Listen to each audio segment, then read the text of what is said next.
Hello there ladies and gentlemen, Pork Chopper here, back again with another Paragon video. This time looking at some of the worst heroes currently in Paragon. Yes, I know this is going to trigger a lot of people, but I would like to state at the start of this video that one, this is just my opinion. I would love to hear your opinions and feedback down in the comments below, so don't take it too seriously if your hero's on there. I give reasonings why I think they're there, and also looking at win rates from certain sites as to why some heroes aren't being picked as much or just have low win rates, and looking into why that's the case. I also did a top 5 heroes currently in Paragon as well. The thumbnail should be on screen and it would be the first link down in the description below, so you can check that out. Also, again, these are just discussions but general, bit facts here and there. I plan to do a few more of these as well, and probably once version 44 comes out I'll make a new list as well, because why the hell not. Anyway, let's jump right into the heroes. Now the first on this list is Zinx. Oh, poor Zinx. I guess she got a few nerfs, of course, how auras worked on her before, and she was quite strong. Yes, she still is very tanky and can be a pain in the early game in the off lane, but except for that, she doesn't really have that burst potential of a Quan or Fen, which may not be as tanky as Zinx, but can do so much more for their team with damage and general awareness in team fights. Her stun is alright, probably her best ability, being able to, say stun a Gideon or, multiple heroes at once. It can be very effective even though it takes some time to aim, and her criticals, which is her sort of damage over time pistol, is still decent damage, especially more early game, but then mid to late game it sort of doesn't really do that much, especially when most heroes build very tanky in the current state of the game. So it's good to attack the enemy safely in duo, but her bad medicine, which is sort of her AoE quote-unquote wave clear, is just pretty much terrible at the moment. Really does nothing at all in my honest opinion. So it doesn't wave clear at all. The big problem with Zinx is you always have to build to the same way because of her ultimate. You only receive half the damage that is conflicted on you, instead it takes away mana, so it's very unique, but it means you only need certain cards to make sure you're even more tanky, or you just have a lot more mana sustain, so you're just more tanky basically. So cards like Vital Waters, which generally help with her tankiness, are the cards you have, but those cards also are getting nerfs, so that indirectly nerfs Zinx as well, making her weaker and weaker. Vital Waters, as I said, was the card I used as an example because that just got nerfed from, I believe, 20% extra healing buff to only like 10 or 15%. So again, that really hurts Zinx, because Zinx is sort of a one-dimensional hero because you have to build it pretty much the same way to be as effective as possible. If you're not, you might as well be playing another hero. I just want to point out, she isn't like completely unplayable bad compared to, say, what Iggy used to be or Kalari back in, Legacy.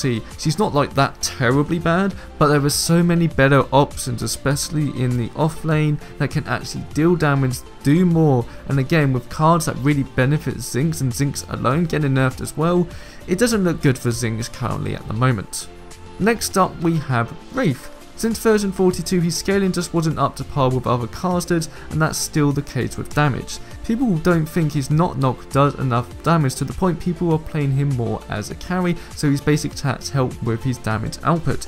He has, like Zinx, one of the worst win rates because of this. His back it up does alright, but with so little mobility, I don't know, in a more tanky meta, a tank can walk up to him without taking much damage, and if he uses his escapes, they all have high cooldowns and high mana costs, so it doesn't really help him out much there. Yes, his ward is the only redeeming factor of his kit currently. Wards are great to have, and being able to spam them in the mid lane is fantastic, I'll definitely give him that.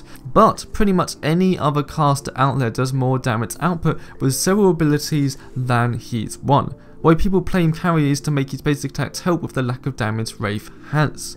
So overall with Raze, I wouldn't say he's like really bad, especially not Zinx bad. It's just he's having a bit of an identity crisis at the moment. You can play him in the mid lane, and yes, he has wards, but especially for the mid to late game, he doesn't really have that damage output or big AoE, ultimate like a Gadget or a Gideon has, and Raze sort of struggles there. He definitely needs a good communicating team as well to work with his ultimate, and he's back it up, which again mostly in solo queue games isn't going to be that effective. So Raze overall, he's alright, it's just again he's having that identity crisis problem. Now the next hero is Grukk. I know, you're thinking, what the hell, Pork? Grukk is still pretty good. The fact is, Grukk through the whole of Legacy Monolith has always been a solid choice, if not a great one, until now. Let me explain. The issues I have and the reason he's not played as much is because, one, his pull right now doesn't feel too impactful and a little inconsistent, something Epic are aware of. His double pain may be the worst ability in the game. Yeah, it's decent at help clearing jungle camps early game, but does it pile on crazy damage to enemies or buff him in a certain way compared to Quant's armor small area damage ability? Nope, not at all. His ult and dash are still solid, and his bleed effect, which makes him unique, is, I guess, meh. What I'm trying to say is, I think it's not as much Grukk being really bad, because he's really not, but there's so many better options in the jungle and fighter role that really put Grukk down there. Again, Fen and Quan come to the top of the pile on that list, but even a Rampage or Sevarog I just feel have more utility. Grukk is unique, yes, and I've always been a big fan of his kit throughout the entire of Paragon. I just feel some sort of rework needs to happen with him, with his bleeding effect and his double pain, which I'll probably get to in another video. But overall, I would just like to say with Grukk, he's not bad at all. You can still play him in the jungle and still do pretty decent. It's just the other heroes in that jungle slash fighter role, especially in the jungle, because Grukk really isn't one of those fighters that can really do offlane, is so much better than him currently. And again, with his pull and everything just not being as crisp as you need it to be, that's why I put Grukk on this list, because compared to all the other jungle fighters, he's the one outlier at the moment that just isn't picked as much and doesn't have that much win rate, and this is me trying to explain why. Another hero you're probably going to think, hang on, Pork, he's actually kind of good still, is Greystone. Good old Greystone. Yes, he's still pretty solid, without a shadow of the doubt. Again, I don't feel he's super bad sport like Raze or Zing, and can still be tanky and a bully once he hits level 5 in that offlane. His passive is decent and can even build him to have more damage, like say a slow from his make way ability to keep enemies near him and do a lot more damage. But the thing that bugs me the most, funnily enough, is his ultimate, which is really bugged. Sometimes it only gives him a small amount of health, or just doesn't work at all and he just dies instantly. But when it does, it's an easy target most of the time. This he still can be successful if you're snowballing the enemy team. If a few levels ahead and there, like most heroes, Greystone will bully the team to defeat, better than most heroes to be fair. But if it is an even game, he does really struggle.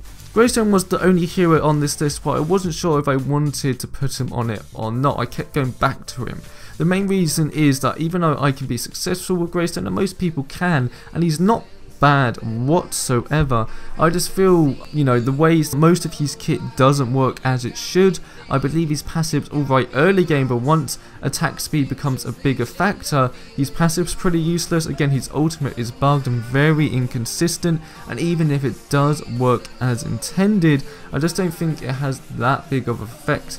But again, if you're a very careful Greystone player, once you get level 5 and if you are snowballing the other team, then you're doing really well. But if that's the case, you could be doing as well with pretty much any other durable fighter in the offlane too. And then finally, the last hero we have here is Grim.exe. Now, if you're a pro with him, you can still do really well, but let's be honest here, if you can do great with Grim, you'll be doing a lot better with most other carries. He has a really big hitbox, which for a carry is always a big problem. His Combustion Blast, which is just so inconsistent and random. I think it is the most random ability in the game at the moment. You can throw it out and absolutely pray to God it does something useful. His Toggle basic attack slow is decent to be fair, and really his only good ability, as I feel his shield only is good against certain heroes like Gadget, but still he's more of a definitely high skilled carry for sure. His ultimate now changed does help him being able to beat enemies a lot more, with only having a 15-second cooldown for sure, but still with no escape or really any mobility. If an enemy gets right up to you, you are done. And that's really where I lie with Grim. He doesn't have the crazy damage output other carries have, and other carries have more mobility or smaller hitboxes.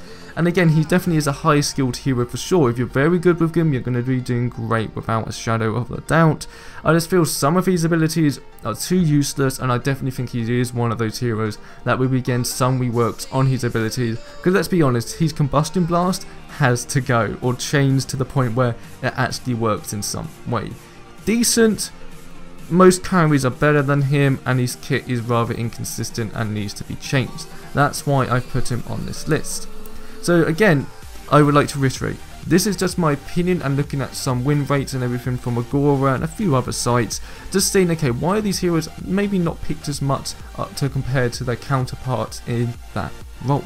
The reason I didn't put, like, say, any supports in there, because I didn't really think there was like specific supports that are really bad compared to the other supports. Do let me know in the comments down below what are your opinions on the heroes I chose, if you like them or not, and what heroes do you think aren't that good either. Other ones I probably could have put in here, I say Howitzer. I think Howitzer definitely is in a rough spot as well, and maybe a few others on top of my head, but I didn't want to put too many, you know, casters on it. So again, thank you all very much for watching, I do highly appreciate it, and I have done many other videos like this, so please do subscribe, and I'll see you next time.